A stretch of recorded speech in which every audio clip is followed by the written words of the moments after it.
जय हिंद दोस्तों, मेरा नाम है एसके आनंद और आप देख रहे हैं एसके एजुकेशन यूट्यूब चैनल। दोस्तों, आज की इस वीडियो में हम आपके साथ चर्चा करने वाले हैं सीटेट के सीडीपी पर अंतिम प्रहार के बारे में, यानी कि बाल विकास और शिक्षा शास्त्र का संपूर्ण रिवीजन आज के इस वीडियो में होगा, जिसमें से सभी आपके मनोवैज्ञानिकों के सिद्धांत प्लस शिक्षण पद्धतियां और आपका एनसीएफ 2005, आरटीई 2009 और एनईपी 2020 सहित सभी बिंदुओं पर बात होगी, जिस पर शिक्षण से के साथ साथ जो आपकी सीडीपी सीटेट पूछी जाती है संपूर्ण सीडीपी के बारे में हम बात करेंगे। और इस वीडियो के माध्यम से आपका 30 में से 30 अंक पूरे हो सकते हैं। यह वीडियो पेपर फर्स्ट और सेकंड दोनों के लिए महत्वपूर्ण होने वाली है, तो वीडियो में लास्ट तक बने रहेंगे। और जिन लोगों ने अभी तक चैनल को सब्सक्राइब नहीं किया, प्लीज चैनल को सब्सक्राइब करके 1000 सब्सक्राइबर जल्द से जल्द चैनल पर पूरे करिए। तो चलिए बात करते हैं बाल विकास और शिक्षण शास्त्र के संपूर्ण रिविजन के बारे में। इसके साथ साथ आपको हम संभावित प्रश्न पत्र भी देंगे, जो है सीटेट 2026 का, जो कि आपकी परीक्षा की दृष्टि से बहुत ज्यादा इंपॉर्टेंट होने वाला होगा। तो चलिए देखते हैं आज की बाल विकास और शिक्षण शास्त्र के संपूर्ण रिवीजन की यह वीडियो। देखिए साथियों, आपका जो सीडीपी है उसका संपूर्ण सिलेबस पर हम आज कंप्लीट मैराथन आपको देने वाले हैं। सबसे पहले बात करते हैं विकास की अवधारणा के बारे में, यानी कॉन्सेप्ट ऑफ डेवलपमेंट्स। तो साथियों, जो विकास होता है, विकास कब से कब तक चलता है? तो विकास एक निरंतर चलने वाली प्रक्रिया होती है। ठीक है, विकास कब से कब तक चलती है? तो विकास एक निरंतर चलने वाली प्रक्रिया है जो गर्भधारण से लेकर के मृत्यु तक चलती है। कब से कब तक? गर्भधारण से लेकर के मृत्यु तक चलने वाली प्रक्रिया है। यह मात्रात्मक और गुणात्मक दोनों होती है। इस बात का ध्यान रखना है कि जो आपका डेवलपमेंट होता है, विकास, ये कैसा होता है, मात्रात्मक या गुणात्मक? तो यह दोनों तरह का होता है, मात्रात्मक और गुणात्मक दोनों तरह का होता है। ठीक, कब से कब तक चलता है? गर्भधारण से लेकर के मृत्यु तक, यानी कि जीवन पर्यंत चलता है। ठीक है, अगला है आपका ग्रोथ, यानी कि वृद्धि।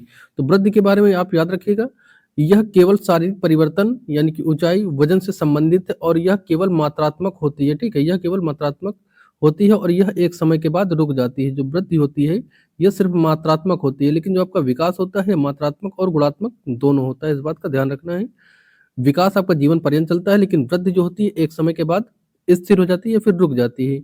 अगला है आपका विकास के डोमेन। तो विकास के डोमेन साथियों क्या होता है? तो शारीरिक, संज्ञान और सामाजिक संवेगात्मक, ये होते हैं विकास के डोमेन। तो आप इनको भी याद रखिएगा। देखिए, विकास की दिशा भी आपसे क्वेश्चन में पूछता है। विकास की दिशा अगर आपसे पूछे तो शीर्षगामी पूछे, तो शीर्षगामी अगर पूछता है तो आप सिर से पैर बताएंगे। क्या बताएंगे? सिर से पैर की ओर। यानी कि बच्चा सबसे पहले क्या संभालता है? शैशवावस्था के बाद जैसे जैसे बच्चा थोड़ा बड़ा होना शुरू होता है, तो सबसे पहले अपने सर को स्थिर रखना, संभालना सीखता है। फिर हाथ पैर को संभालना सीखता है, हाथों को संभालना सीखता है, हाथों से चीजों को पकड़ना संभालना सीखता है। फिर बैठना सीखता है, फिर उसके बाद अंतिम में पैरों पर चलना सीखता है। यानी शीर्षगामी पूछे तो सिर से पैर की ओर आप बताएंगे। अगर आपसे पूछता है अधोगामी, तो अधोगामी यानी कि केंद्र से बाहर की ओर होगा, यानी कि रीढ़ की हड्डियों से हाथों की तरफ विकास होता है ये अधोगामी में। ठीक है, तो अधोगामी क्या होगा? केंद्र से बाहर की ओर। शीर्षगामी सिर से पैर की ओर। ठीक है, नेक्स्ट साथियों आपका स्थूल बनाम सूक्ष्म। तो स्थूल बनाम सूक्ष्म यानी कि gross versus fine motor skills. तो देखिए, ग्रॉस का मतलब क्या होता है? बड़ी मांसपेशियां, जैसे आपका दौड़ना हो गया, कूदना हो गया। यानी जिस काम को करने में, जिस प्रोसेस को करने में बड़ी मांसपेशियां काम करें। ठीक है, जैसे कूदना होता है तो उसमें आपका पूरा शरीर वर्क करता है और पूरा पैर की ताकत लगती है। ठीक है, दौड़ने और कूदने में। अगर आपसे फाइन स्किल पूछता है यानी सूक्ष्म, तो ये छोटी मांसपेशियां जिसमें कार्यरत हो। जैसे आपका लिखना तो उंगलियों के माध्यम से होता है, बटन लगाना तो ये थोड़ा छोटा काम होता है, सुई में धागा डालना, ये सब फाइन मोटर स्किल्स होती हैं। लेकिन जो आपकी ग्रॉस होंगी वो दौड़ना, कूदना, चलना, ये सभी हो जाता है। ठीक है, अगला है आपका अनुवांशिकता और वातावरण। तो देखिए, डेवलपमेंट के लिए ये दोनों बहुत ही अहम होते हैं। तो विकास बराबर क्या होता है? विकास इक्वल टू अनुवांशिकता इनटू वातावरण, यानी कि development equal to heredity and environment. ठीक है, जो विकास होता है साथियों, यह दोनों की अंतःक्रिया के द्वारा होता है। ठीक है, दोनों की अंतःक्रिया यानी कि दोनों गुणात्मक होते हैं। अनुवांशिकता और वातावरण कैसे होते हैं? तो साथियों दोनों गुणात्मक होते हैं, ना कि योगात्मक। तो योगात्मक है तो उसको क्रॉस करना है, आपको गुणात्मक बताना होगा। हेरिडिटी एंड एनवायरनमेंट दोनों मल्टीपल होते हैं। ठीक है, नेक्स्ट है आपका पॉइंट साथियों, प्रकृति। प्रकृति जो होती है दोस्तों, ये अनुवांशिकता को स्थिर रखती है। पोषण क्या होता है? तो पोषण वातावरण परिवर्तनशील होता है। ठीक है, अगला है आपका समाजीकरण यानी सोशलाइजेशन। तो सोशलाइजेशन के बारे में आपसे पूछता है। ये जितने बिंदु साथियों बता रहे हैं सभी फैक्ट टू फैक्ट एकदम है। ठीक है? यानी कि सीधा-सीधा क्वेश्चन पेपर में अब छपता है, तो आपसे पूछे समाजीकरण का प्रथम कारक क्या होता है?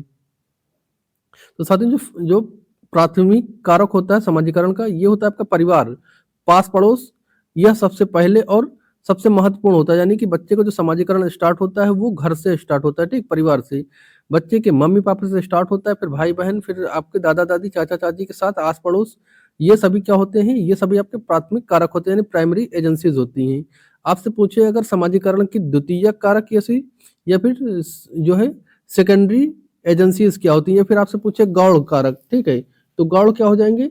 तो आपका जो बच्चे का स्कूल होगा, बच्चे का स्कूल, मीडिया, धर्म, पुस्तकालय, ये सभी आपके सेकेंडरी होते हैं, ठीक है? सेकेंडरी सोशलाइज़ेशन एजेंसीज़ होती हैं। तो आपसे 2 पूछता है, primary agencies and secondary agencies. तो प्राइमरी में आपका घर-परिवार हो जाएगा, आस-पड़ोस, और सेकेंडरी में आपका स्कूल, धर्म, मीडिया, ये सब आएँगे, ठीक है? साथियों नेक्स्ट है आपका जीन पियाजे का संज्ञानात्मक विकास का सिद्धांत। तो जीन पियाजे का संज्ञानात्मक विकास का जो सिद्धांत है साथियों, ये पियाजे इन्होंने क्या कहा है बच्चों को? तो पियाजे ने बच्चों को नन्हा वैज्ञानिक कहा है, और साथ ही बताया कि अपने ज्ञान का निर्माण ये स्वयं करते हैं, ठीक है? इन्होंने कुछ अवधारणाएँ भी दी हैं, जैसे सब महत्वपूर्ण इनके बिंदु हैं या शब्द कह लीजिए। तो स्कीमा क्या है साथियों? तो ज्ञान के छोटे-छोटे पैकेट्स को जो है मेमोरीज़ में संरक्षित करना ही स्कीमा कहलाता है। अगला अनुकूलन है, आत्मसातकरण, यानी कि आत्मसातकरण पुराने ज्ञान में नया ज्ञान जोड़ना होता है, ये आत्मसातकरण कहलाता है। और आपका समायोजन, यानी कि नई जानकारी को एज़ इट इज़ माइंड में रखना, तो ये आपका आत्मसातकरण होता है, पुराने ज्ञान में परिवर्तन करना, ठीक है? ये अवधारणाएँ इनकी हैं। आगे है, इन्होंने कितनी अवस्थाएँ बताई हैं विकास की, तो जीन पियाजे ने अवस्थाएँ 4 बताई हैं, डेवलपमेंट की स्टेजेस कितने बताई हैं? 4 स्टेजेस बताई हैं। पहला साथियों है संवेदी गामक अवस्था, यह जन्म से 2 वर्ष चलती है, इसको इंद्रजनित अवस्था के नाम से भी जाना जाता है। इसमें क्या-क्या होता है बच्चे के साथ? तो वश स्थायित्व का गुण इसी अवस्था में होता है बच्चे का। इंद्रियों द्वारा सीखना इसी में होता है, प्रकाश के प्रति सचेत इसी अवस्था में बच्चा होता है। आपसे सीधा क्वेश्चन पूछता है कि वस्त स्थायित्व का गुण जीन पियाजे की किस अवस्था में बच्चे में आ जाता है? तो सीधा आप बताएँगे संवेदी गामक अवस्था में। नेक्स्ट है साथियों, संवेदी संक्रात्मक अवस्था, यानी कि ये 2 से 7 वर्ष तक चलती है, जिसमें जीववाद और अहम केंद्रिता होती है। यानी कि बच्चा जो होता है सभी वस्तुओं में जीव की भावना से देखता है, यानी कि सभी वस्तुएँ, सभी खिलौने उसके जीवित हैं, ठीक है? यानी कि जब जिन गुड़िया-गुड्डों इत्यादि से खेलता है तो वो समझता है कि इसमें जीवन है, इसलिए उसको टाइम से खाना-पीना और सुलाना सब कुछ वो अपने खेल में करता है। ये क्यों करता है? तो ये जीववाद के कारण, ठीक है? एनिज़्म के कारण। अहम केंद्रिता भी बच्चे में इसी समय होता है, यानी कि पूर्व संज्ञानात्मक अवस्था में बच्चे के अंदर अहम केंद्रिता की भावना होती है, यानी कि जो हम बोल रहे हैं, बता रहे हैं, यही सत्य है, परम सत्य है, ठीक है? तो अहम केंद्रिता की भावना कब रहती है बच्चे में? पूर्व संज्ञानात्मक अवस्था में। संरक्षण यानी कि कंज़र्वेशन की कमी इसी में होती है, यानी कि जैसे कि 2 + 3 5 होता है, लेकिन 5 से अगर 3 घटा देंगे तो 2 कैसे आएगा, वो इस चीज़ का पता नहीं होता है, ठीक है? यानी कि जैसे बड़े गिलास और छोटे, मतलब मोटे गिलास, एक पतले गिलास में अगर 1 लीटर पानी डाला जाएगा तो वो जो पतला ग्लास होगा अधिक ऊँचाई तक उसमें बताएगा ज़्यादा है, उसको कंज़र्वेशन की कमी होती है, मतलब अपलटावी गुण जिसको कहते हैं वो यहीं पर होता है, ठीक है? नेक्स्ट आपका अमूर्त संक्रांत्मक अवस्था, यानी कि कॉन्सेप्ट ऑपरेशनल, ठीक है? तो ये होता है साथियों 2 से 7 वर्ष तक, यानी कि यहाँ पर लॉजिकल जो होता है, लॉजिक, तर्क, ठीक है? यहाँ से शुरुआत हो जाती है, यानी कि मूर्त वस्तुओं के लिए, यानी कि जो चीज़ें सामने होती हैं उन पर बच्चा तर्क करना शुरू कर देता है, और संरचना तथा वर्गीकरण की समझ यहीं पर बच्चे में आ जाती है, ठीक है? अगला साथियों आपका अमूर्त संक्रात्मक काल। अमूर्त संक्रात्मक काल क्या होता है? तो जो चीज़ें सामने ना हो उन पर भी बच्चा तर्क करना शुरू कर देता है। 11 से 11 प्लस आयु के बच्चे इसमें शामिल होते हैं। इसमें से अमूर्त चिंतन, ठीक है? अमूर्त चिंतन और परिकल्पनात्मक चिंतन, जैसे आपका कोई बच्चा है कक्षा 9-10th में, तो आपके जो सिद्धांत होते हैं फिजिक्स इत्यादि के, केमिस्ट्री के और मैथमेटिक्स की कुछ प्रमेय होती हैं, उन पर बच्चा अमूर्त चिंतन करना स्टार्ट कर देता है यहीं से, ठीक है? तो ये थे वाइगोत्स्की। अब सॉरी, ये थे आपका जीन पियाजे। अब बात करते हैं हम लेव वाइगोत्स्की के बारे में। तो लेव वाइगोत्स्की ने कौन सा सिद्धांत दिया साथियों? तो इन्होंने सिद्धांत दिया सामाजिक सांस्कृतिक का सिद्धांत, ठीक है? इन्होंने कौन सा सिद्धांत दिया? सामाजिक सांस्कृतिक का सिद्धांत। इन्होंने समाज और संस्कृति और भाषा को सीखने का आधार माना, यानी कि बच्चे का डेवलपमेंट कैसे हो जाएगा? तो समाज के द्वारा अंतःक्रिया से, ठीक है? वाइगोत्स्की का कहना है कि बच्चे का जो डेवलपमेंट होगा, वयस्कों के साथ अंतःक्रिया के माध्यम से बच्चे का विकास होगा। इन्होंने कुछ शब्द दिए हैं और इन शब्दों की अवधारणा दी है। जैसे आपसे पूछे जेडपीडी यानी जोन ऑफ प्रॉक्सिमल डेवलपमेंट यानी कि समीपस्थ विकास का क्षेत्र, तो ये क्या होता है? तो बच्चा जो खुद कर सकता है और जो किसी की मदद से कर सकता है, उसके बीच का अंतर होता है। हमने कई बार आपको बताया कि मान लो कोई बच्चा है, अपनी जो है अपने द्वारा खुद की मतलब खुद के द्वारा बच्चा यहाँ तक कर सकता है, लेकिन उस कोई किसी वयस्क ने, उसके मम्मी-पापा, भाई-बहन या टीचर किसी ने उसकी हेल्प कर दी, तो वो बच्चा यहाँ तक सीख पाया, ठीक है? तो जो ये दोनों के बीच के अंतर होगा, यानी कि खुद से कर पाया और किसी की हेल्प से किया, तो उसके बीच का जो ये अंतर होगा, यही होता है जेडपीडी, ठीक है? ये जो होता है, यह चित्र यही होता है आपका जेडपीडी, ठीक है? तो ये जेडपीडी होता है। नेक्स्ट है आपका स्कैफोल्डिंग, तो स्कैफोल्डिंग भी इन्होंने ही बताया है। जेडपीडी और स्कैफोल्डिंग ये वाइगोत्स्की की अवधारणा है। स्कैफोल्डिंग को आप हिंदी में याद रख सकते हैं पाड़ मचान ढांचा, लेकिन आप इंग्लिश ही इसकी याद रखेंगे। स्कैफोल्डिंग एक इंग्लिश शब्द आप याद रखेंगे तो हर चीज़ इसमें समझ सकते हैं। ये क्या होता है?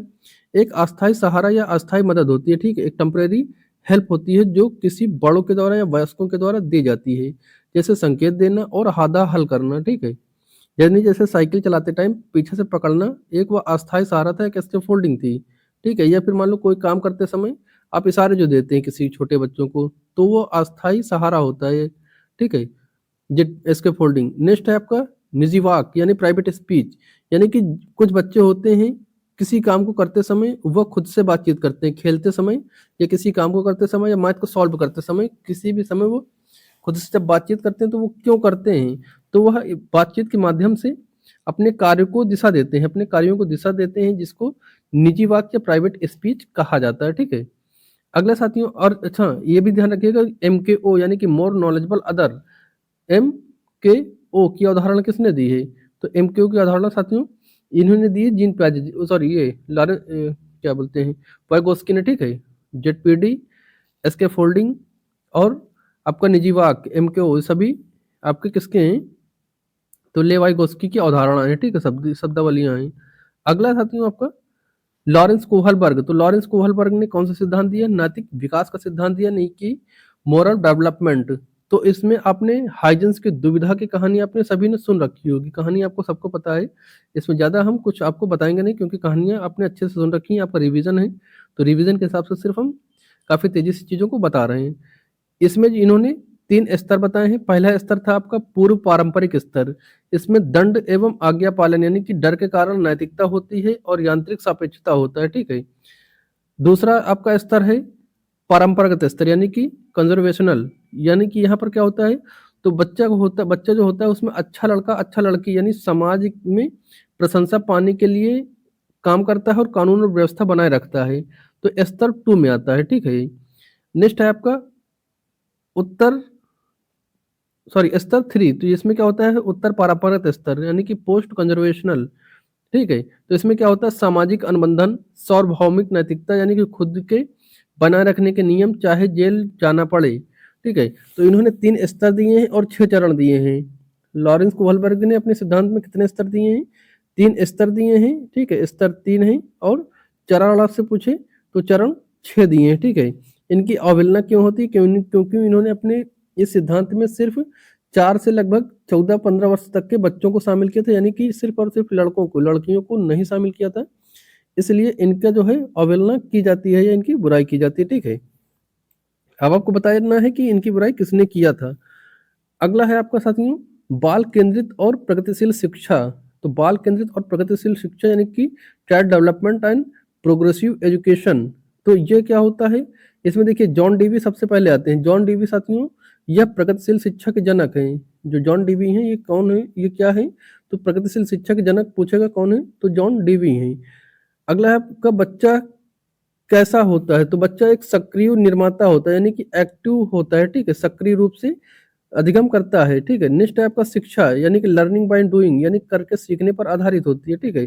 शिक्षा किस पर आधारित होती है? तो लर्निंग बाय डूइंग यानी कि करके सीखने पर, यानी बच्चा खुद करके चीजें सीखेगा। अगला आपका शिक्षक कैसा होगा? तो शिक्षक एक सुगमकर्ता यानी कि फैसिलिटेटर की तरह काम करेगा, ना कि तानाशाह या ना कि तानाशाह की तरह, या फिर जो है ना ही एक ज्ञान का मात्र स्रोत की तरह, ठीक है?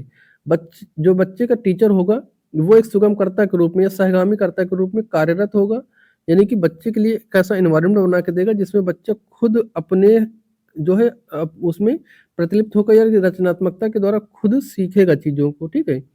और अपने अनुभव प्रदान करेगा और टीचर से क्वेश्चन पूछ सकता है। तो जो एक टीचर होगा सुगमकर्ता की तरह काम करेगा, ठीक है? एक सुगमकर्ता की तरह काम करेगा और बच्चे का एनवायरनमेंट बना के देगा और बच्चों से प्रश्न पूछने के लिए प्रोत्साहित करेगा। तो ये टीचर की भूमिका होती है, चाहे एनसीएफ 2005 के अनुसार पूछे, चाहे एनईपी 2020 के अनुसार पूछे। नेक्स्ट साथियों आपका बहुबुद्धि का सिद्धांत। तो बहुबुद्धि का सिद्धांत किसने दिया है? हावर्ड गार्डनर ने दिया, ठीक है? हावर्ड गार्डनर ने बहुबुद्धि का सिद्धांत दिया और एनसीईआरटी में आपको 8 प्रकार की बुद्धियाँ बताई हैं इन्होंने। कितने प्रकार की? 8 प्रकार की। जैसे भाषाई बुद्धि किसमें होती है? तो कवि और लेखकों में कैसी बुद्धि होती है? भाषाई बुद्धि होती है। राजनेता में कैसी बुद्धि होती है? उनमें भी भाषाई बुद्धि ही होती है, ठीक है? अगला साथियों आपका तार्किक, गणितीय और वैज्ञानिक गणितीय, ठीक है? तार्किक गणितीय या वैज्ञानिक गणितीय ये जो गणितज्ञ होते हैं वैज्ञानिक होते हैं, इसमें तार्किक और गणितीय बुद्धि पाई जाती है। नेक्स्ट है आपका स्थानिक बुद्धि। तो स्थानिक बुद्धि जो आपके आर्किटेक्चर होते हैं, आर्किटेक्ट या फिर चित्रकार, इनमें स्थानिक बुद्धि होती है। शारीरिक गतिक बुद्धि किसमें होती है?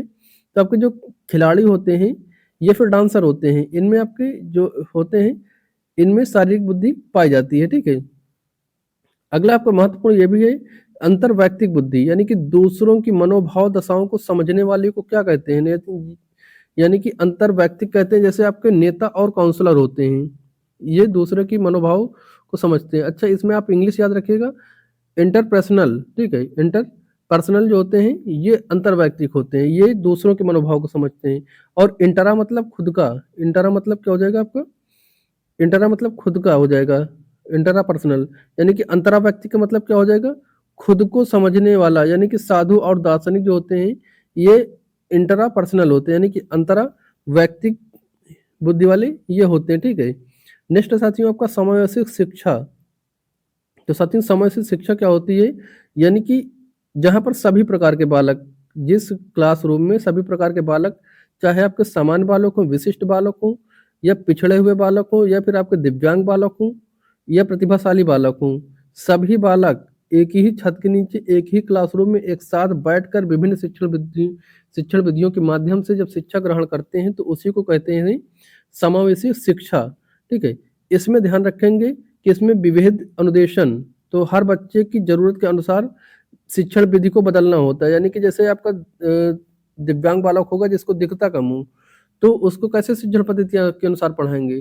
तो ऑडियो के, जिसको दिखता ना हो उसको ऑडियो के द्वारा, ब्रेन लिपि के द्वारा, ठीक है? स्पर्श करने वाली शिक्षण विधियों के माध्यम से पढ़ाएँगे।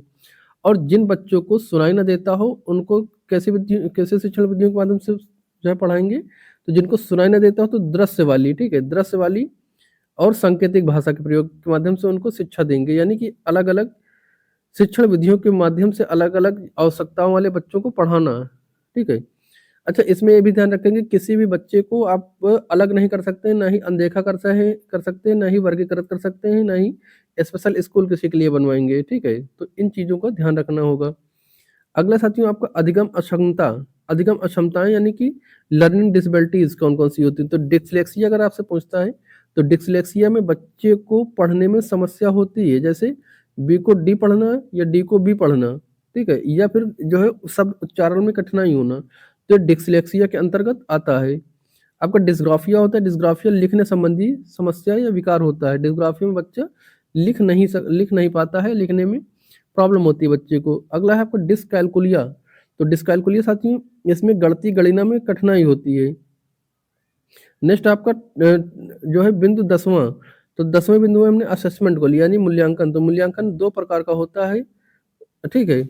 मूल्यांकन 2 प्रकार का मुख्य रूप से होता है, जैसे निदात्मक, जिसमें निदात्मक कौन से होता है? निदात्मक मूल्यांकन, तो जिसमें कमियों का पता लगाया जाए, यानी कि बच्चा जो है कहाँ पर गलतियाँ कर रहा है, बच्चे से गलती कहाँ पर हो रही है, उसका पता लगाना आपका निदात्मक कहलाता है। और उन समस्याओं या कमियों को दूर करना उपचारात्मक कहलाता है, ठीक है? उपचारात्मक मूल्यांकन। अगला आपका रचनात्मकता, यानी कि फॉर्मेटिव असेसमेंट फॉर लर्निंग, यानी कि पढ़ाई के दौरान फीडबैक, यानी कि जब कोई लेसन आप पढ़ाते हैं तो उसमें बीच में जब आप फीडबैक लेते हैं बच्चों से, ठीक है? बीच में क्वेश्चन पुट अप करते हैं, तो रचनात्मक मूल्यांकन वो होता है, ठीक है? अगला है आपका योगात्मक मूल्यांकन। तो योगात्मक मूल्यांकन साथियों क्या होता है? यानी कि जो आप सत्र के अंत में जो मूल्यांकन करते हैं, ठीक है? जो सत्र के अंत में जैसे रिजल्ट बनाने के लिए, तो ये आपका योगात्मक मूल्यांकन होता है। अगला आपका महत्वपूर्ण दस्तावेज। महत्वपूर्ण दस्तावेज में देखिए, आपका एनईपी 2020 हो चाहे एनसीएफ 2005 हो, ये मुख्य दस्तावेज के रूप में कार्य करते हैं। जैसे आपका एनसीएफ 2005 किस पर बल देता है? तो एनसीएफ 2005 जो है साथियों, ये रटने से मुक्त यानी कि रटन प्रणाली का अंत करके ज्ञान को बाहरी जीवन से जोड़ना, लोकतांत्रिक मूल्य और परीक्षा को लचीला बनाना आदि चीजों पर बल देता है। ठीक है, यानी कि बच्चा रट करके नहीं, क्रिएटिविटी के द्वारा सीखेगा। जो बच्चा क्लास में पढ़ रहा है उसको बाहरी दुनिया से जोड़कर आपको पढ़ाना होगा। लोकतांत्रिक मूल्य यानी कि बच्चे का जो है ऐसा नहीं है कि सब टीचर के मन से ही होगा, बच्चे के अनुसार चीजें चलेंगी, चाहे शिक्षण पद्धतियां हो, चाहे पढ़ाना हो, लिखाना, खेल कूद जो भी होगा। और अपने अनुभव बच्चा जो है जाहिर कर सकता है, अपने अनुभव प्रदान कर सकता है। परीक्षा जो होगी उसको कठोर नहीं बल्कि लचीला बनाना होगा। ठीक है, तो ये एनसीएफ 2005 कहता है। और एनसीएफ 2005 जो है वो बाल केंद्रित शिक्षा के बारे में कहता है कि बाल केंद्रित शिक्षा होगी। ठीक है, नेक्स्ट है आपका एनईपी 2020। तो एनईपी 2020 का वर्तमान शिक्षण ढांचा कैसा है? तो ये शिक्षण ढांचा साथियों ये 5+3+4 का है। ठीक है, यानी कि 5+3+4 है क्या? तो देखिए, जो पहला आपका 5 है, जो ये आपका पहला 5 है, ये तो इसमें आपका प्राइमरी चलेगा, सॉरी ये इसमें 3 साल का जो होगा, 3 साल का आंगनवाड़ी प्लस कक्षा 1 और 2, यानी कि प्री प्राइमरी। तो आंगनवाड़ी प्लस प्री प्राइमरी ये हो जाएगा आपका, इसमें हो जाएगा कक्षा 2, सॉरी 3, 4 और 5। तो ये हो जाएगा 3, 4, 5, ये हो जाएगा आपका 6, 7, 8, ये वाला हो जाएगा आपका 9, 10, 11 और 12। ठीक है, ये वर्तमान पैटर्न है। ये रटने के बजाय जो है कंसेप्चुअल अंडरस्टैंडिंग यानी कि जो चीज़ों को समझकर पढ़ना, ठीक है, चीज़ों को समझकर पढ़ने पर जोर देता है, ना कि रटने पर। और जो बहुभाषिकता होती है, बहुभाषिकता को संसाधन मानता है, ना कि बाधा मानता है। तो इस चीज़ को ध्यान रखेंगे। नेक्स्ट है आपका सीटेट के लिए पैडागोजी होती है, उसको सॉल्व करने के लिए महत्वपूर्ण टैग वर्ड्स जो कि रामबाण साबित होते हैं, रामबाण ट्रिक होती है प्रश्नों को हल करते समय। इन बातों पर आपको ध्यान देना होगा, यानी कि पॉजिटिव और निगेटिव टैग वर्ड्स जो होते हैं।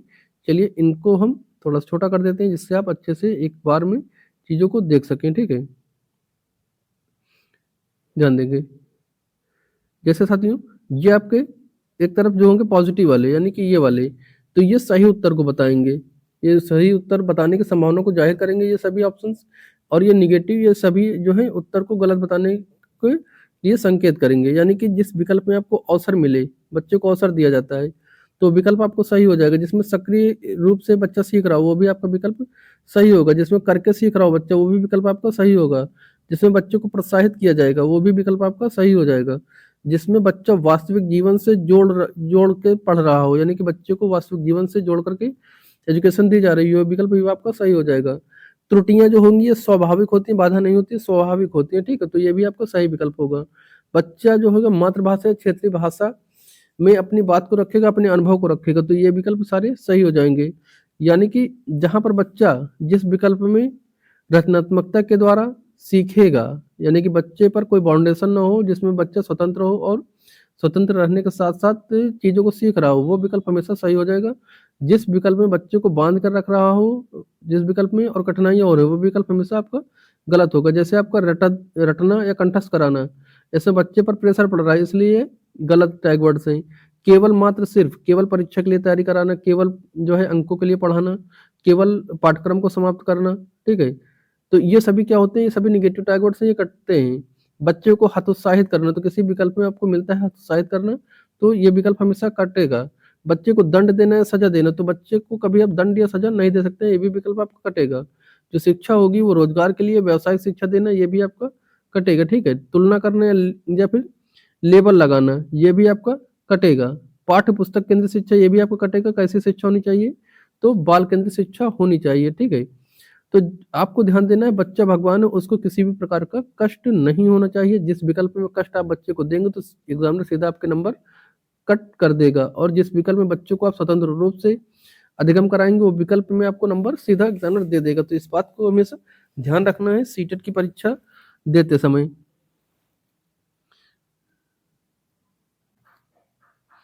नेक्स्ट है साथियों आपका लिंग यह सामाजिक लिंग क्या है?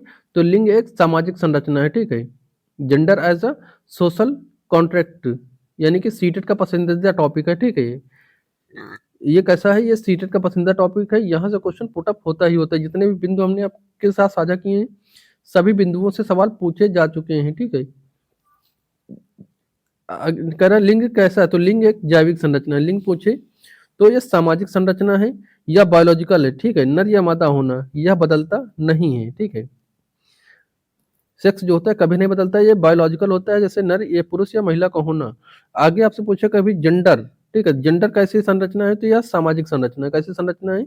यह सामाजिक संरचना है। यह समाज द्वारा बनाए गए रूल पर चलता है ना, ठीक है। जो समाज द्वारा बना दिया गया है उसी के द्वारा चलता है। जैसे लड़के रोते नहीं हैं, लड़कियां गुड़ियों से खेलती हैं, लड़कियां मैथमेटिक्स में कमजोर होती हैं, लड़कियां गृह विज्ञान से सीखती हैं, लड़के जो है बाहर के काम करते हैं, लड़के ही जॉब कर सकते हैं। तो ये सभी क्या है? सामाजिक संरचना है, जो कि इसको तोड़ा जा सकता है, ठीक है।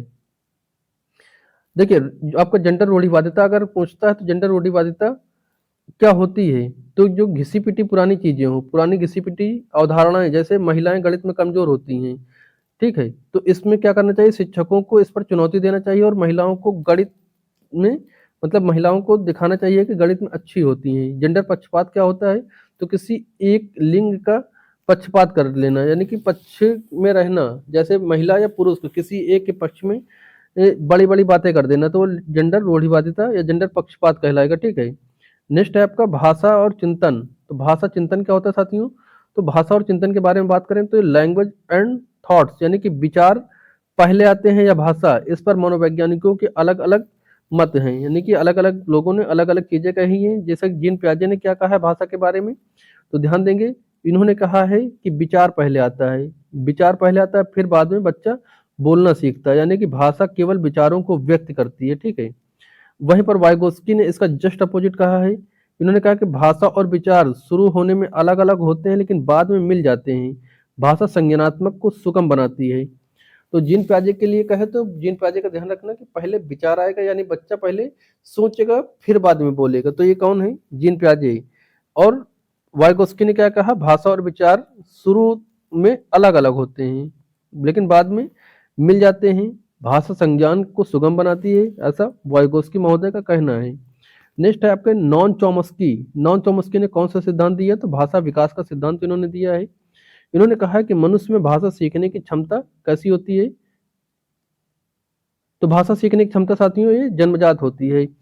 और हर एक जो है मनुष्य में एलएडी यानी कि लैंग्वेज एक्विजिशन डिवाइस, ये जन्मजात होता है जिसके माध्यम से बच्चा भाषा सीखता है, और यह मस्तिष्क का एक यंत्र है जो कि व्याकरण को पकड़ता है, ठीक है। आगे देखिएगा यूनिवर्सल ग्रामर, यानी कि सार्वभौमिक व्याकरण, यानी कि सभी भाषाओं का मूल ढांचा होता है, ठीक। Universal grammar. अच्छा, आगे अगर इसमें दिया है, नहीं दिया, इसमें नहीं दिया है यहाँ पर, लेकिन ध्यान रखिएगा जो भाषा सीखने का सबसे सही समय होता है, यह लगभग जो है जन्म से 5 वर्ष का जो समय होता है भाषा सीखने का, किसी भाषा को ग्रहण करने का सबसे अच्छा काल माना जाता है। चाहे बच्चे का जन्म कहीं पर भी हुआ, लेकिन जिस एनवायरनमेंट में आप इस अवस्था में रख देंगे जन्म से 5 साल तक में, बच्चा उस भाषा को आराम से सीख लेगा बिना किसी कठिनाई के, ठीक है। नेक्स्ट है आपका चिंतन के प्रकार, यानी कि टाइप्स ऑफ थिंकिंग। तो टाइप्स ऑफ थिंकिंग ये 2 प्रकार की होती हैं, यानी कि एक होता है आपका सृजनात्मकता, यानी कि क्रिएटिविटी से जुड़ा हुआ टॉपिक है, जिसमें से आपका पहला होता है अपसारी चिंतन, यानी कि डाइवर्जेंट थिंकिंग। तो अपसारी चिंतन क्या होता है? एक समस्या के अनेक हल को सोचना, यानी कि ओपन एंडेड होता है। यह सृजनात्मकता यानी कि क्रिएटिविटी से जुड़ा हुआ होता है। यानी कि जिस क्वेश्चन के आंसर जो है, आप किसी क्वेश्चन को अपने क्लासरूम में पूछे तो प्रत्येक बच्चा अपने थिंकिंग के द्वारा अलग अलग जवाब दे। जैसे कि हमने आपसे कई बार कहा है कि अगर मान लो नदियां सूख जाएं तो क्या होगा, वृक्ष ना रहे दुनिया में तो क्या होगा, ठीक है। भारत में फसलें उगना बंद हो जाएं, कृषि बंद हो जाए तो क्या होगा, कंपनियां बंद हो जाएं तो क्या होगा, या फिर एक हफ्ते तक आपके घर में पानी ना आए तो क्या होगा। तो इस तरह के जो सवाल होंगे, इसमें बच्चा क्या करेगा, बच्चे से अगर क्लास में पूछेंगे तो प्रत्येक बच्चा अपनी सोच के द्वारा अलग अलग जवाब देगा प्रत्येक बच्चा। तो ये होता है आपका अपसारी चिंतन, ठीक है। क्या होता है ये? यह अपसारी चिंतन होता है। देखिए यहाँ पर आपका नीचे उदाहरण दिया गया है कि अगर धरती पर पानी खत्म हो जाए, धरती से पानी खत्म हो जाए तो क्या होगा। तो अगर आप ये सवाल पूछेंगे क्लास में तो प्रत्येक बच्चा अलग अलग उत्तर देगा। नेक्स्ट है आपका अभिसारी चिंतन, यानी कि क्लोज्ड इंडेड, कह सकते हैं इसको क्लोज इंडेड, ठीक है। यह कंजर्वेटिव थिंकिंग पर आधारित होता है, यह केवल रटी रटाई चीजों पर आधारित होता है, यानी कि सही उत्तर तक पहुंचना, यानी कि क्लोज इंडेड। यह रटने और बुद्धि से जुड़ा होता है, यानी कि रोट लर्निंग। जैसे भारत की राजधानी क्या है, ठीक है, जल का सूत्र क्या है, ठीक है। तो इस तरह की जो क्वेश्चन होते हैं, ये गांधी जी का जन्म कब हुआ, भारत कब आजाद हुआ, तो ये सभी अभिसारी चिंतन पर आधारित होते हैं, ठीक है। नेक्स्ट है साथियों आपका व्यक्तिगत विभिन्नता, यानी कि या व्यक्तिगत विभिन्नता होती क्या है। तो कोई भी दो बच्चे एक जैसे नहीं हो सकते, जैसे आपका रुचि, क्षमता या गति, किसी न किसी में ये सभी अलग अलग जरूर होंगे, यानी कि सभी बच्चे क्लासरूम में जितने बच्चे होंगे, ठीक है, ये किसी न किसी प्रकार से अलग भले होंगे, जरूर होंगे, चाहे रुचियों में अलग हो, चाहे क्षमता में अलग हो, चाहे गति में अलग हो, यानी कि प्रत्येक बच्चा या जो है अलग होता है, व्यक्तिगत विभिन्नता सभी में पाई जाती है, ठीक है। साथियों नेक्स्ट है आपका शिक्षक का कर्तव्य कैसा होगा। तो शिक्षक का कर्तव्य कैसा होगा, मानकीकृत होगा, ठीक है। मानकीकृत यानी कि तरीकों का प्रयोग न करके बल्कि विभेदित, यानी कि डिफरेंटिव विधियों का प्रयोग करें, सभी को एक डंडे से न हाँके, यानी कि जो शिक्षा का कर्तव्य होगा उसमें अलग अलग प्रकार का बच्चा होता है, यानी व्यक्तिगत विभिन्नता वाले बच्चे होते हैं। तो एक ही शिक्षण विधि के माध्यम से सभी बच्चों को सिखाना आसान नहीं हो सकता है, यानी कि प्रत्येक बच्चे को उसकी क्षमता के अनुसार, उसकी आवश्यकताओं के अनुसार अलग अलग शिक्षण विधियों के माध्यम से पढ़ाना होगा। एक ही तरह से सबको एक ही उसमें नहीं तौल देना है, जिसकी जैसी क्षमता हो उस हिसाब से उसको पढ़ाना है, जिसकी जैसी आवश्यकता हो उन शिक्षण विधियों का प्रयोग करके उसको सिखाना है, ठीक है। ये होता है आपका व्यक्तिगत विभिन्नता। नेक्स्ट साथियों आपका अभिप्रेरणा, 16 नंबर टॉपिक है अभिप्रेरणा, यानी कि मोटिवेशन। तो मोटिवेशन क्या होता है, ये जो है दो तरह का होता है। मोटिवेशन के टाइप कितने होते हैं, टू टाइप्स के होते हैं। एक है साथियों आपका आंतरिक अभिप्रेरणा, ठीक है, यानी कि काम करने में ही आनंद आना, यानी रुचि या जिज्ञासा, यह सीखने के लिए सबसे अच्छा होता है। आंतरिक अभिप्रेरणा यानी कि बच्चा जब खुद से सीख रहा हो, उसका खुद मन हो सीखने का, अपनी जिज्ञासा शांत करने के लिए अपने रुचि के माध्यम से बच्चा सीख रहा हो, तो ये होती है आंतरिक अभिप्रेरणा, ये सबसे अच्छी होती है, ठीक है, बच्चे के लिए। नेक्स्ट है आपका बाहरी अभिप्रेरणा, ठीक है, यानी कि एक्सटर्नल। तो ये क्या होता है, रिवॉर्ड्स के लिए, टॉफी के लिए और फर्स्ट आने के लिए, सजा से बचने के लिए, माता पिता को खुश करने के लिए, ये बाहरी अप्रेरणाएं होती हैं। सबसे अच्छा आपका आंतरिक अप्रेरणा होगा, ये इस बात को भी ध्यान रखना है। अगला साथियों आपका मैस्लो का आवश्यकता पदानुक्रम। तो देखिए जो अब्राहम मैस्लो है, इन्होंने कौन सा सिद्धांत दिया, तो आवश्यकता पदानुक्रम का सिद्धांत दिया है। इसमें इंसान पहले शारीरिक जरूरतें जैसे भोजन, पानी पूरा करता है, फिर सुरक्षा और अंत में आत्मसिद्धि की ओर बढ़ता है, ठीक है। तो ये अब्राहम मैस्लो का पदानुक्रम सिद्धांत है। साथियों नेक्स्ट है आपका संज्ञान और संवेग, यानी कि कंजेटिव एंड इमोशन।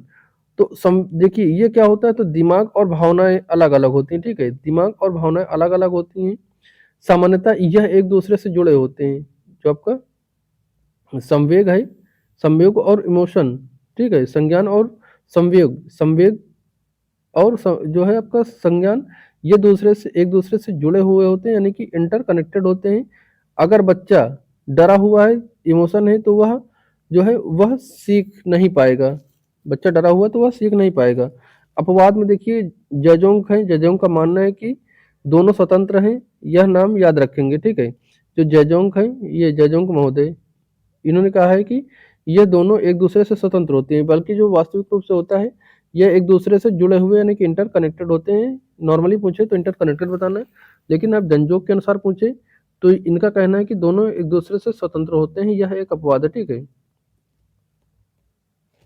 अच्छा, वेक्टर जो आपके संवेग किसने बताए हैं, इमोशंस, तो विलियम मैकडूगल ने टोटल 14 प्रकार के संवेग बताए हैं। 14 प्रकार के संवेगों को किसने बताया है, विलियम मैकडूगल ने, ठीक है। नेक्स्ट आपका शिक्षण विधियां, यानी कि टीचिंग मेथड्स कौन कौन से अप्लाई होते हैं। तो पहला है आपका यहाँ पे आगम विधि, यानी आगमन विधि, यानी कि इंडक्टिव मेथड। तो इंडक्टिव मेथड क्या होता है साथियों, यह उदाहरण से नियम की ओर जाता है, यानी कि पहले सरल चीजें बताइए, उसके उदाहरण दीजिए, जो एग्जाम्पल दीजिए, उसके बाद आप रूल की तरफ जाइए। यह प्राथमिक कक्षाओं के लिए सर्वोत्तम होता है, यानी कि प्राथमिक स्तर पर यह सबसे उपयोगी होता है। नेक्स्ट है आपका निगमन विधि। निगमन विधि में क्या होता है, बच्चे को पहले आप नियम बताएं, फिर उसके बाद उदाहरण, यानी कि रूल टू एग्जाम्पल, ये आपका निगमन विधि होती है। जैसे गणित के फार्मूले बता देना, या फिर बड़ी कक्षाओं के लिए उपयुक्त होता है, यानी कि जूनियर लेवल पर, ठीक है, अपर प्राइमरी 6 से 8 तक के लिए। नेक्स्ट है आपका आरटी 2009 यानी कि राइट टू एजुकेशन, राष्ट्रीय शिक्षा का अधिकार अधिनियम 2009। ठीक है, इसमें क्या है, तो इसमें 6 से 14 वर्ष तक के बच्चों के लिए निःशुल्क और अनिवार्य शिक्षा दिया गया है। और आपसे पूछा दिव्यांगों के लिए, तो दिव्यांग 6 से 18 हो जाएंगे। सामान्य कैसे कितने होंगे, सामान्य बच्चे 6 से 14 वर्ष के बच्चे होंगे, जिसमें शारीरिक दंड पूर्णतया प्रतिबंधित है, यानी कि आप किसी भी बच्चे को मार या डांट नहीं सकते, ना ही मानसिक रूप से प्रताड़ित कर सकते हैं। यह जो आरटी 2009 है, ठीक है, ये लागू कब हुआ, तो 1 अप्रैल 2009 को ये लागू हुआ। शिक्षा का अधिकार अधिनियम ये है 2009, ये 86वां संशोधन था, 86वां संशोधन जो कि 2002 में आया था। ठीक है, और अनुच्छेद कौन सा होगा, अनुच्छेद 21A में ये वर्णित है। ठीक है, अनुच्छेद 21A में यहाँ पर देखना, ध्यान देना थोड़ा सा, क्योंकि क्वेश्चन यहाँ से भी आते हैं। तो अगर आपसे पूछे शिक्षक के कार्य घंटे एक सप्ताह में कितना हो जाएगा, तो 45 घंटे, तैयारी सहित हो जाएगा 45 घंटे। पीआरटी लेवल पर पूछे, यानी कि कक्षा 1 से 5 के बीच में प्राथमिक स्तर पर बच्चे और छात्र का अनुपात कितना होगा, तो 30 छात्रों पर 1 शिक्षक होगा, यह पीआरटी का अनुपात है। वही उच्च प्राइमरी में पूछे तो 35:1 का होगा। ठीक है, 35:1 का होगा पीआरटी लेवल पर। आगे आपका ब्लूम के टैक्सोनॉमी, ब्लूम के टैक्सोनॉमी यानी सीखने के 3 पक्ष हैं। डोमेन कितने हैं ब्लूम के टैक्सोनॉमी में, तो 3 पक्ष हैं। पहला आपका है संज्ञानात्मक यानी कि कंजर्वेटिव, इसमें जो आपका दिमाग होगा, दिमाग या चिंतन से जुड़ा हुआ होता है। Knowledge, understanding, application, analysis, synthesis या फिर एनवल्यूशन यानी कि या फिर क्रिएशन। ठीक है, दूसरा है आपका भावनात्मक यानी कि अफेक्टिव, इसमें भावनाओं या संवेगों से जुड़ा हुआ होता है। ठीक है, अगला है आपका क्रियात्मक यानी कि साइक्लोमोटर, इसमें शारीरिक गतिविधियां शामिल होती हैं, शारीरिक गतिविधियां से कौशल जुड़े होते हैं। तो 3 तरह का होता है। नेक्स्ट है आपका महत्वपूर्ण अधिगम सिद्धांत। तो देखिए महत्वपूर्ण अधिगम के सिद्धांत कुछ है, सीटी जो सीटीईटी यानी सीटेट जो है आपका साथियों, ये अब इन पर सीधे सवाल कम पूछता है, लेकिन पेडागोजी की मदद से इन पर सवाल पूछता है। ठीक है, इसमें बीएफ स्किनर ने कौन सा सिद्धांत दिया, तो क्रिया प्रसूत का सिद्धांत दिया है। ये पुनर्बलन पर जोर देता है, किस पर जोर देता है, ये पुनर्बलन पर देता है। अल्बर्ट बंडूरा महोदय हैं, ये सामाजिक अधिगम का सिद्धांत इन्होंने दिया है, अल्बर्ट बंडूरा जी ने। इसमें क्या होता है, बच्चे मॉडलिंग यानी दूसरे को देख करके नकल करके सीखते हैं। जैसे हिंसा वाली मूवी देखकर बच्चा आक्रामक हो जाता है, तो अल्बर्ट बंडूरा के अनुसार ये आएगा। ठीक है, सामाजिक अधिगम का सिद्धांत यानी कि सोशल लर्निंग। नेक्स्ट है साथियों आपका ईएल थॉर्नडाइक, यानी कि ईएल थॉर्नडाइक की प्रयास और त्रुटि यानी कि गलतियों से सीखने, जो गलतियां होती हैं ये सीखने का अहम हिस्सा होती हैं। तो किसके अनुसार, ये ईएल थॉर्नडाइक प्रयास एवं त्रुटि का सिद्धांत है। ठीक है, अच्छा यहाँ ध्यान देंगे परीक्षा हॉल के लिए गोल्डन रूल्स यानी कि एग्जाम हॉल के कुछ महत्वपूर्ण टिप्स हैं, उसको आप ध्यान देंगे पैडागोजी को सॉल्व करते समय। साथियों वीडियो अगर पसंद आए तो इसको लाइक और शेयर फटाफट करें, और चैनल को सब्सक्राइब करके 1000 सब्सक्राइबर जल्द से जल्द पूरा करें। थोड़ा सा इस चीज़ में हमारा सहयोग करें।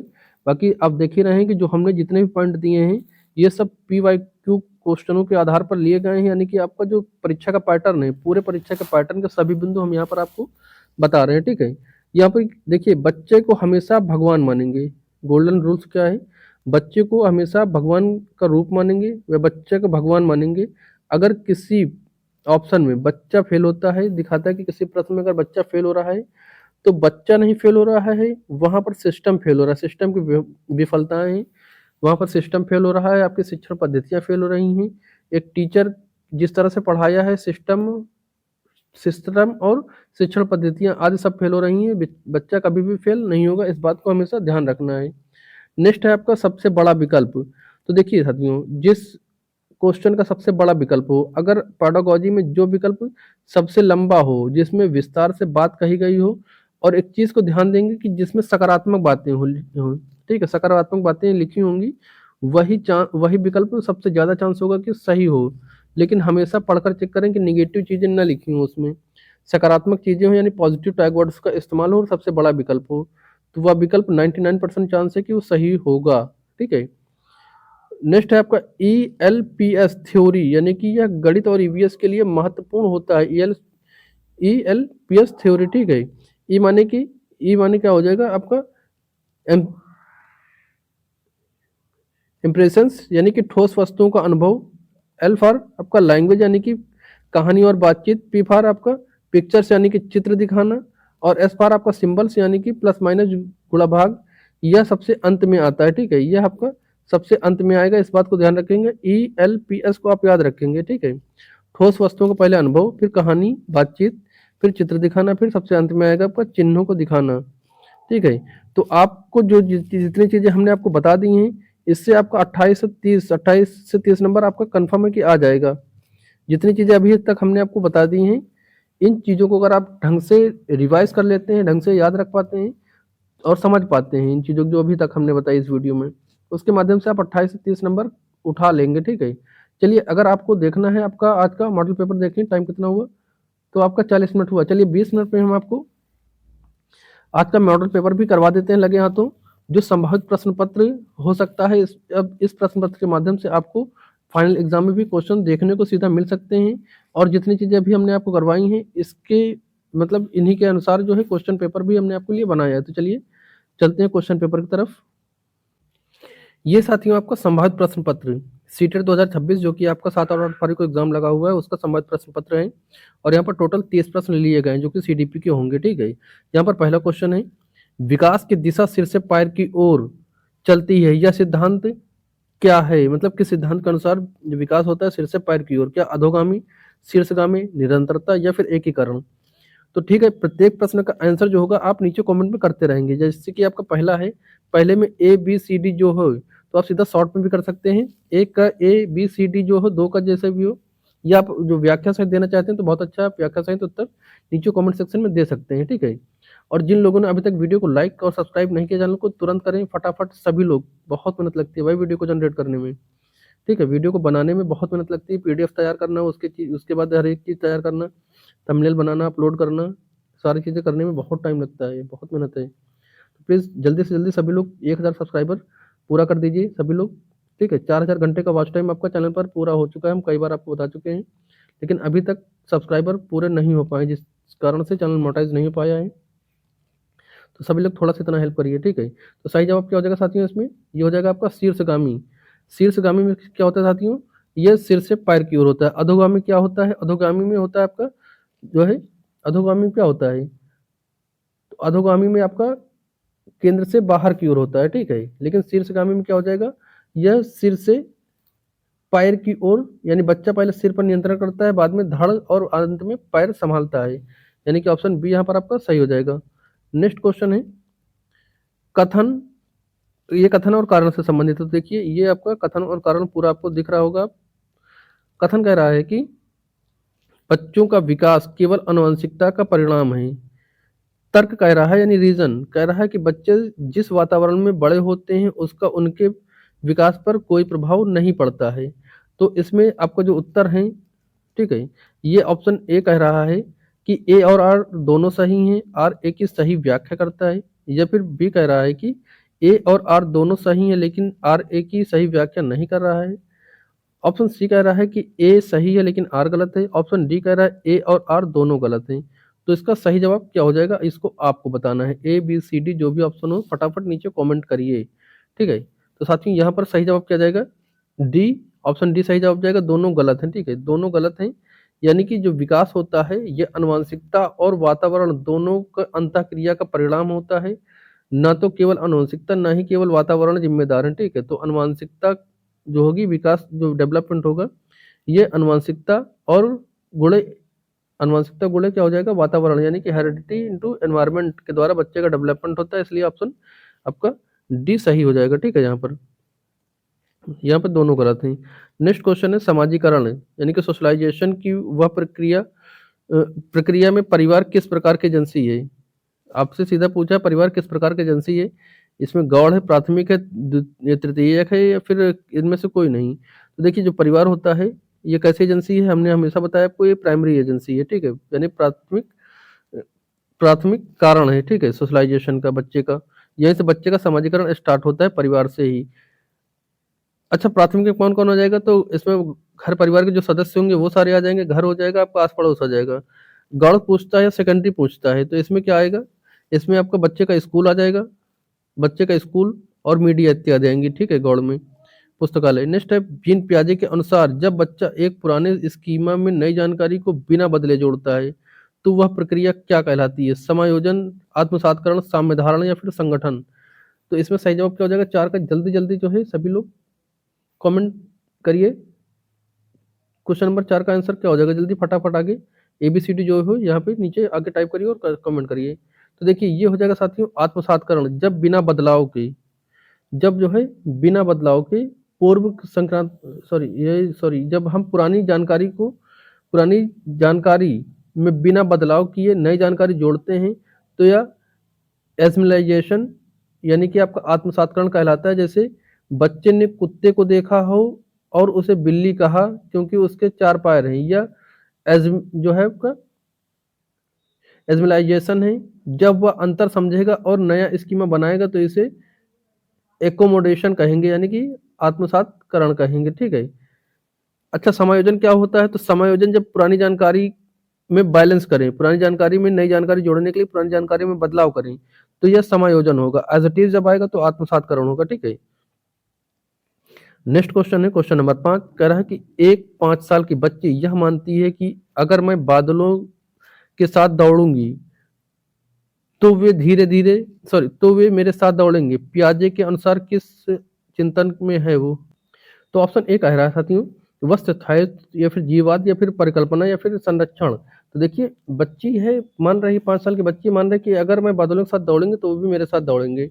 तो ये क्या है, ये एनिज्म है यानी कि जीववाद, यानी कि आपका ऑप्शन ये सेकंड हो जाएगा। ठीक है। यानी कि जीववाद में क्या होता है, तो पूर्व संक्रात्मक अवस्था जो कि 2 से 7 वर्ष तक होती है बच्चे में, और यह बच्चे इसमें निर्जीव वस्तुओं को सजीव मानते हैं, जैसे बादल, गुड़िया और सूरज इत्यादि को जीवित मानते हैं। ठीक है।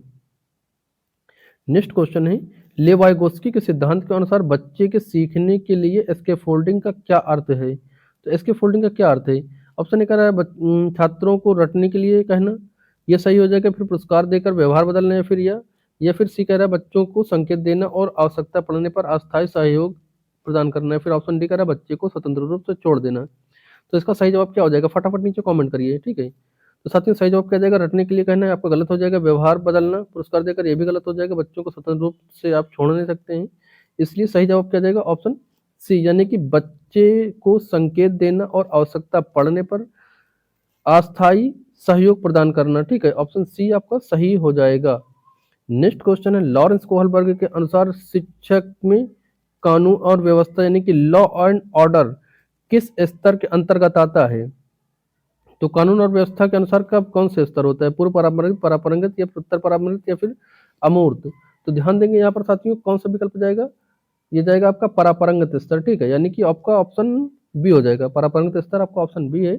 इसमें क्या होता है, तो इस स्तर पर बच्चा सामाजिक नियमों और कानूनों का पालन करता है और अपना कर्तव्य मानता है ताकि सामाजिक व्यवस्था बनी रहे। ठीक है। तो ऑप्शन बी यहाँ पर आपका करेक्ट हो जाएगा। क्वेश्चन नंबर 7 कह रहा साथियों यह भी कथन और कारण से है, कथन और तर्क से संबंधित है। ठीक है।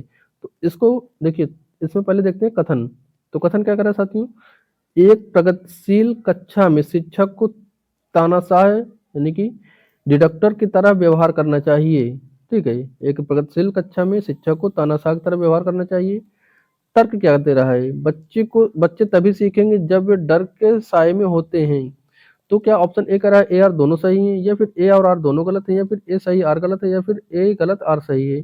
तो कथन और कारण से बहुत क्वेश्चन इस समय वर्तमान में पूछे जा रहे हैं, तो इनको ढंग से समझते चलेंगे। इसमें ऑप्शन कौन सा सही हो जाएगा, एट का ABCD क्या हो जाएगा, सही जवाब जाएगा। तो दोस्तों कौन सा, दोनों गलत होंगे। ठीक है। यानी ए और बी गलत किसमें है, बी में। तो ऑप्शन बी आपका सही हो जाएगा, ए और बी गलत है।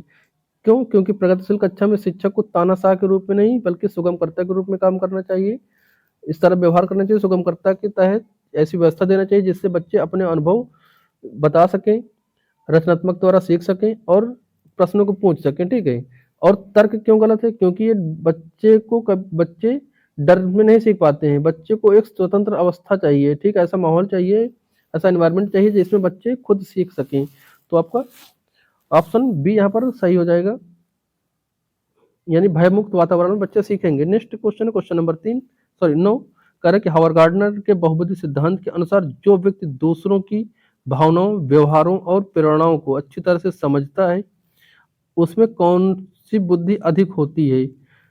तो यहाँ पर क्या हो जाएगा, अंतरव्यक्तिक भाषाई बुद्धि, या फिर स्थानिक बुद्धि। तो यहाँ बात दूसरों की आई है। ठीक है। तो आप इसको इसको तो आराम से कट कर सकते हैं। अब आप ए और बी में जाएं, कौन सा सही हो जाएगा। तो ध्यान देंगे साथियों, जल्दी जल्दी पहले आप लोग कमेंट करें, क्योंकि इसको बहुत अच्छे से हमने आपको समझाया था, क्योंकि इसमें लोग गलतियां करते हैं।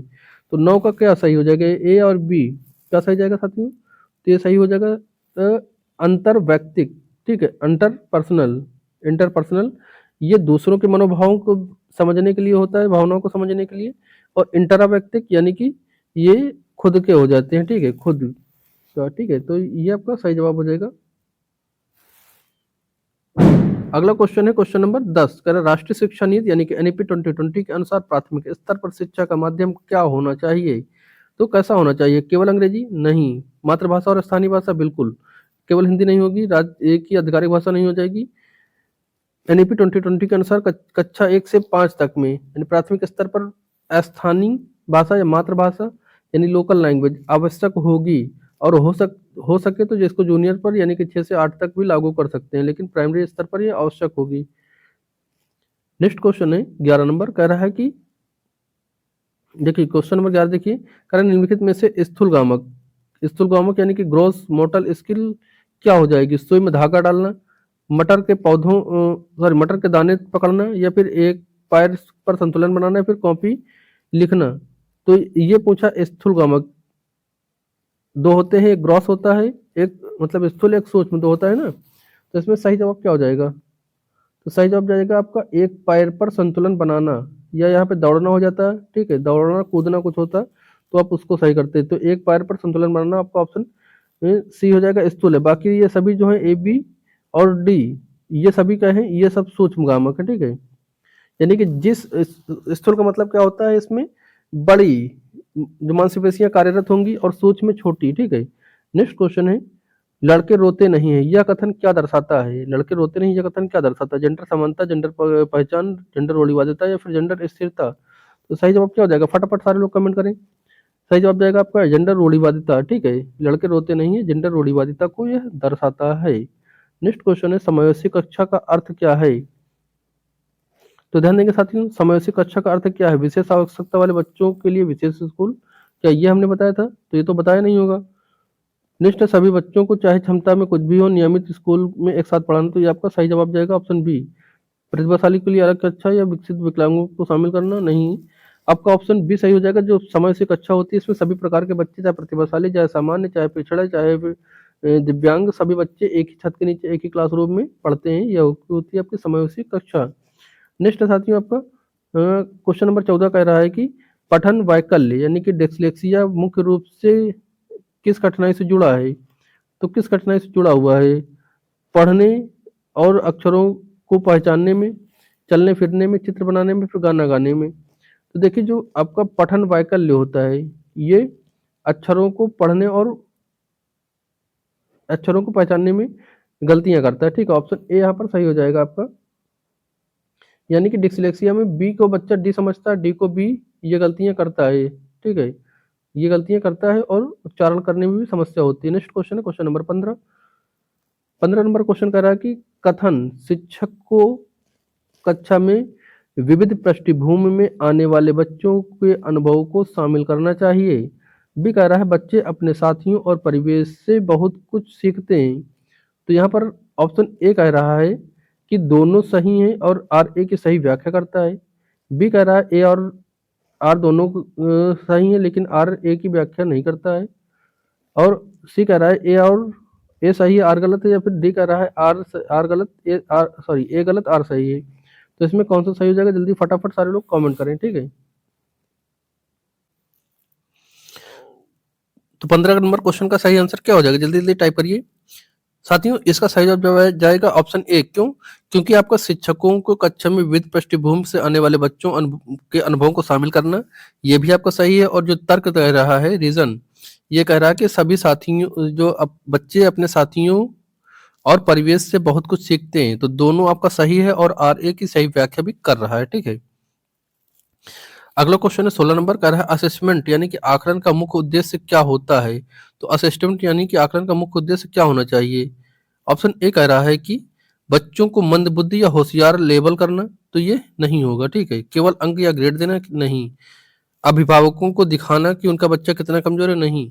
सही जवाब हो जाएगा आपका अधिगम प्रक्रिया में सुधार करना और समझ के अंतराल को भरना आपका असेसमेंट करने का प्रमुख उद्देश्य होता है। 16 नंबर का सी सही जवाब हो जाएगा। आज के समय में आकलन का उद्देश्य यानी कि असेसमेंट फॉर लर्निंग है, यह सुधारात्मक होता है और निर्णयात्मक नहीं होता है, ठीक है। 17 नंबर क्वेश्चन कह रहा है समीपस्थ विकास का क्षेत्र यानी जेडपीडी की अवधारणा किसने दी है। काफी आसान सवाल है। पियाजे, वाइगोस्की, जेम्स ब्रूनर या फिर बीएफ स्किनर। तो सही जवाब क्या हो जाएगा? सभी लोग जब जवाब दे इसका लेवाइगोस्की, ठीक है। चाहे जेडपीडी पूछे, चाहे स्कैफोल्डिंग पूछे, चाहे निजीवाक पूछे, चाहे एमक्यू पूछे, ये सभी हैं लेवाइगोस्की के, ठीक है। अगला क्वेश्चन है एक बच्चा तर्क प्रस्तुत करता है, ठीक है। एक बच्चा क्या करता है? तर्क प्रस्तुत करता है कि हाइंज की दवाई, जो हाइंज था, कहानी आपने सुनी होगी, हाइंज को दवाई चोरी करनी नहीं चाहिए क्योंकि उसे जेल हो जाएगी। कोहलबर्ग के अनुसार वह किस अवस्था में है? तो किस अवस्था में है? क्या सामाजिक अनुबंधन अभिविन्यास, दंड और आज्ञापालन अभिविन्यास, अच्छा लड़की अच्छा लड़की, अच्छा लड़का लड़की अभिविन्यास, या फिर सार्वभौमिक सिद्धांत। सभी लोग इसका सही जवाब दें तो ये हो जाएगा दंड और आज्ञापालन अभिविन्यास, यानी कि कौन सा? ऑप्शन बी आपका सही हो जाएगा, ठीक है। यानी कि बच्चा केवल इसलिए चोरी नहीं करना चाहता क्योंकि उसे जेल हो जाएगी और सजा का डर है। यह कोहलबर्ग का पहला चरण है। नेक्स्ट क्वेश्चन, सृजनात्मकता यानी कि क्रिएटिविटी की पहचान का मुख्य लक्षण क्या है? तो अभिसारी चिंतन, रटने की क्षमता, अपसारी चिंतन, या फिर दूसरों की नकल करना। तो ये तो आपका कट रहा है। अब ये बताएं अभिसारी होगा फिर अपसारी होगा। तो इसने कहा है सृजनात्मकता यानी कि क्रिएटिविटी। सही जवाब जाएगा अपसारी चिंतन, यानी कि जिस क्वेश्चन के अधिक से अधिक आंसर निकल कर आए, एक से अधिक, वो होता है आपका अपसारी चिंतन, यानी कि आउट ऑफ द बॉक्स, ठीक है। अभिसारी जो होगा ऑप्शन ए वाला, ये आपका ओपन एंडेड हो जाएगा। ये मतलब रटी रटाई चीजों के लिए होता है ये। नेक्स्ट क्वेश्चन है एनसीएफ 2005 के अनुसार शिक्षक की भूमिका कैसी होनी चाहिए? सत्तावादी, सुगमकर्ता, या फिर आपका उदासीन, या फिर कठोर प्रशासक। क्या हो जाएगा? काफी आसान सवाल यहाँ पर है। तो न ही उदासीन हो जाएगा ना कठोर होगा। अब ये बताएं सत्तावादी, सुगमकर्ता। सही जवाब जाएगा आपका सुगमकर्ता, यानी कि एनसीएफ 2005 के अनुसार शिक्षक एक ऐसे एनवायरमेंट को तैयार करेगा जहां बच्चा रचनावाद के द्वारा, क्रिएटिविटी के द्वारा सीखेगा और अपने प्रश्नों को पूछ सकेगा। ऑप्शन बी यहाँ पर सही जवाब हो जाएगा। नेक्स्ट क्वेश्चन है वाइगोस्की के अनुसार निजी वाक्य यानी प्राइवेट स्पीच जो खुद से करते हैं वह क्या होते हैं? मतलब जो बच्चा खुद से बातचीत करते हैं किसी काम को करते समय, पढ़ते लिखते खेलते कूदते समय, वह क्या होता है? उनके अहम केंद्रित होने का संकेत है, या उनके संज्ञानात्मक विकास में बाधा डालती है, या फिर उन्हें अपने कार्य करने की निर्देशित करने में मदद करती है, या फिर ऑप्शन डी कर रहा है यह दर्शाता है कि बच्चा बतूनी है। तो बच्चा बतूनी नहीं है, ये जो है केंद्रित अहम केंद्रित होने का संकेत नहीं बाधा है। जो बच्चे खुद से बातचीत करते हैं किसी काम को करते समय, तो वो उन्हें अपने कार्यों को निर्देशित करने में वो मदद करती है, इनकी प्राइवेट स्पीच। तो ऑप्शन सी आपका सही जवाब हो जाएगा, ठीक है। क्वेश्चन नंबर 22 है, कह रहा है निम्नलिखित में से कौन सा प्रश्न बच्चे में समालोचनात्मक चिंतन यानी कि क्रिटिकल थिंकिंग को बढ़ावा देगा, सॉरी बढ़ावा नहीं देगा। अभी मेरी तरह गलती आप न करिएगा क्योंकि हमने यहाँ तक तो पढ़ा, बढ़ावा देगा, यहाँ पर हमने ध्यान नहीं दिया कि नहीं। तो आप विशेष इस चीज को ध्यान देगा कि नहीं अगर दे तो सीधे इसके नीचे करना है अंडरलाइन, यानी कि बढ़ावा नहीं देगा। निगेटिव वाला आपको यहाँ पर आंसर देना है, ठीक है। निगेटिव जो हो वो उसका आंसर देना है। कह रहा है कि इस कहानी का अंत बदल दे तो क्या हो जाएगा?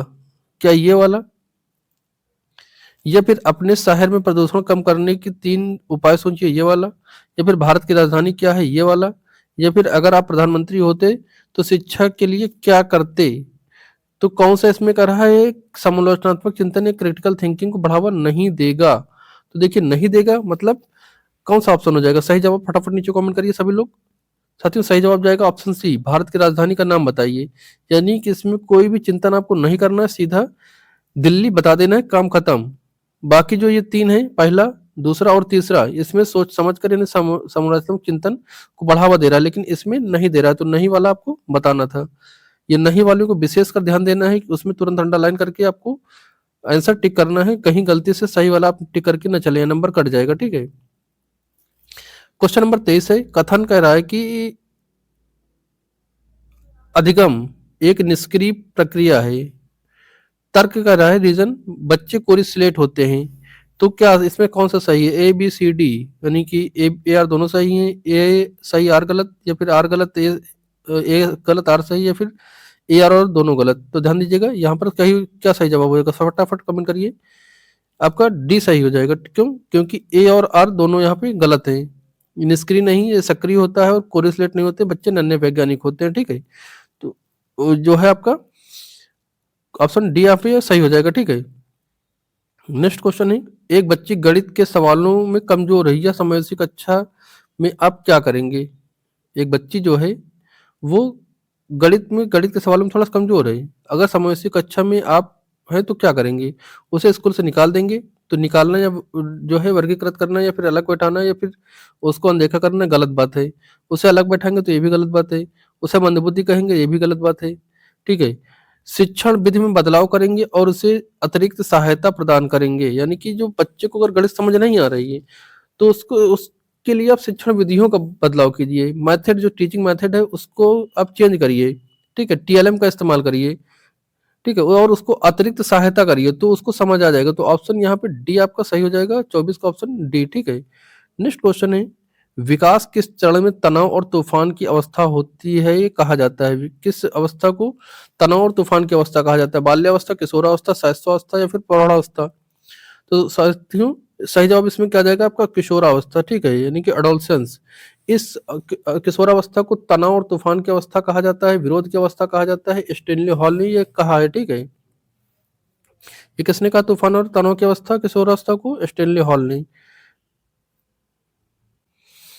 साथियों आपका 26 नंबर क्वेश्चन है, क्वेश्चन कर रहा है कि कौन सा अतिरिक्त अभिक्रिया सॉरी आंतरिक अभिक्रिया का उदाहरण है? तो आंतरिक अभिक्रिया का जो उदाहरण कौन सा है? क्या मैं यह काम करूंगा ताकि मुझे ट्रॉफी मिले, या फिर मैं पढ़ूंगा ताकि पापा मुझे डांटे नहीं, या फिर मैं गिटार सीख रहा हूं क्योंकि मुझे इसमें मजा आता है, या फिर मैं प्रतियोगिता जीतने के लिए खेल रहा हूं? तो आंतरिक अभिप्रेरणा यानी कि आपका जो आपका सेल्फ मोटिवेशन हो या फिर एंट्रेंस जो आपका खुद का मोटिवेशन आंतरिक प्रेरणा हो वो। तो देखिए आंतरिक प्रेरणा कौन सी होती है? जिसमें खुद को मजा आए, अपनी रुचि के लिए सीखना, या फिर अपने मन को शांत करने के लिए पढ़ना। ठीक है, तो ये सब कहाँ पर है?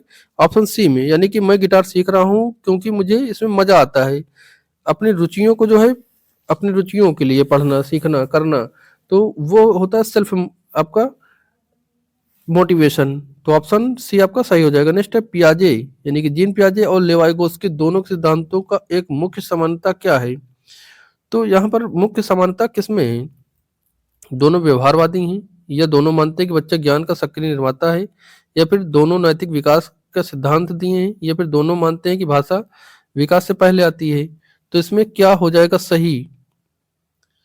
तो देखिए इसमें सही जवाब साथ ही क्या जाएगा, जल्दी जल्दी सारे लोग कमेंट करेंगे इसको।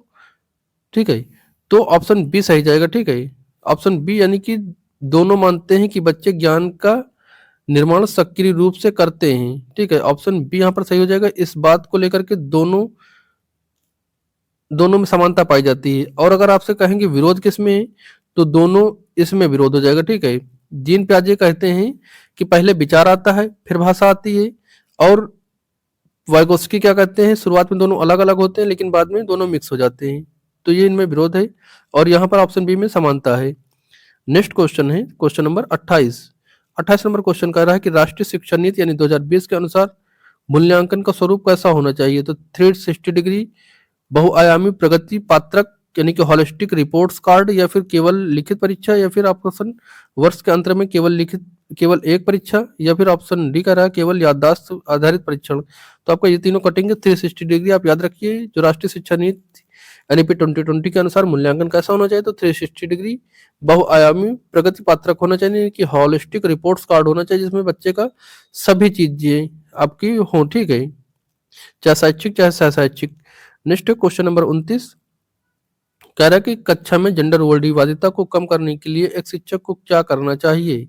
तो ऑप्शन ए कह रहा है कि लड़कों को कठिन काम और लड़कियों को कोमल काम देना चाहिए। तो क्या इससे जेंडर रूढ़िवादिता कम होगी? बिल्कुल नहीं कम हो सकती। कह रहा है लड़कियों को खेल में भाग लेने से रोकने के लिए, तो नहीं, बिल्कुल नहीं, जेंडर रूढ़िवादिता को बढ़ावा देना है ये। कह रहा है ऐसे उदाहरण देना जो रूढ़िवादिताओं को चुनौती दे, जैसे पुरुष को खाना बनाना और महिला को पायलट होना। तो बिल्कुल इससे रूढ़िवादिता कम हो जाएगी। यानी रूढ़िवादिता को कैसे खत्म किया जा सकता है? चर्चा करके।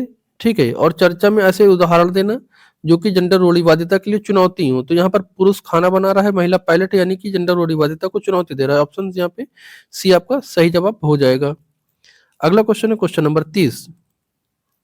ध्यान देंगे साथियों, करेक्ट क्वेश्चन नंबर 30, इसमें तर्क और रीजन से संबंधित क्वेश्चन है। कह रहा है, कथन कह रहा है कि मानकीकृत परीक्षण बच्चों के मूल्यांकन का सबसे अच्छा तरीका नहीं है। ऑप्शन इसका तर्क कह रहा है, रीजन, कि मानकीकृत परीक्षण व्यक्तिगत विभिन्नताओं को ध्यान नहीं रखते हैं। तो कह रहा है ऑप्शन ए कह रहा है ए और आर दोनों सही है, आर ए की सही व्याख्या करता है। आर कह रहा ए कह रहा है आर ए आर दोनों सही है, लेकिन आर सही व्याख्या नहीं कर रहा है। सी कह रहा है कि ए सही है आर गलत है, या फिर डी कह रहा है ए और आर दोनों गलत हैं। तो इसमें सही जवाब क्या हो जाएगा? सही जवाब क्या हो जाएगा? फटाफट नीचे कमेंट करिए। तो ध्यान देंगे यहाँ पर ऑप्शन ए सही जाएगा। ठीक है, ऑप्शन ए यानी कि ए और आर दोनों सही हैं, आर ए की सही व्याख्या करता है। ध्यान देंगे यहाँ पर क्या कहा है, जो मूल्यांकन है मानकीकृत मूल्यांकन अच्छा तरीका नहीं है। तो एकदम सही बात कही है। इसमें कह रहा है मानकीकृत में सभी की विभिन्नताओं का ध्यान नहीं रखा जाता, तो मानकीकृत एक कठोर होता है, इसमें व्यक्तिगत विभिन्नताओं का बिल्कुल ध्यान नहीं रखा जाता। तो दोनों सही है। ठीक है, ए और आर दोनों सही हैं, इसलिए आपका ऑप्शन ए सही हो जाएगा। तो ये थे आपका संपूर्ण सीडीपी का रिवीजन। आपने देखा कि सभी बिंदुओं पर हमने बात की, जो कि सीटेट की दृष्टि से जिन बिंदुओं पर क्वेश्चन पुटअप होते हैं वो सभी बिंदु, प्लस आपका 30 क्वेश्चन का संबद्ध प्रश्न पत्र हमने दिए। अब आप 30 में से कितने सही उत्तर दिए हैं ये बताएं। वीडियो कैसी लगी उस बारे में भी आप नीचे कमेंट करिएगा। वीडियो पसंद आई नहीं है, क्या है, कैसा लगा आपको ये सेशन, उसके बारे में व्यक्तिगत जानकारी नीचे जरूर कमेंट करिए। और अगर वीडियो पसंद आई हो, जरा भी कंटेंट आपको पसंद आया हो, तो वीडियो को लाइक और शेयर जरूर करेंगे, और चैनल को सब्सक्राइब करना कोई नहीं बोलेगा। जाते जाते चैनल को सब्सक्राइब जिन लोगों ने नहीं किया जरूर करके जाएंगे। 1000 सब्सक्राइबर जल्दी से जल्दी आप लोग पूरा करिए। ठीक है साथियों, तो मिलते हैं आपका अन्य संपूर्ण निचोड़ के साथ, जैसे कि आपका ईवीएस का हो गया, सीडीपी का हो गया, एसएसटी का, आदि सब्जेक्टों का अगर देखना है तो चैनल पर जाकर आप देख सकते हैं, विजिट कर सकते हैं। मिलते हैं नेक्स्ट रिवीजन क्लासेस के साथ, तब तक के लिए thank you, tata, bye bye, जय हिंद, जय भारत।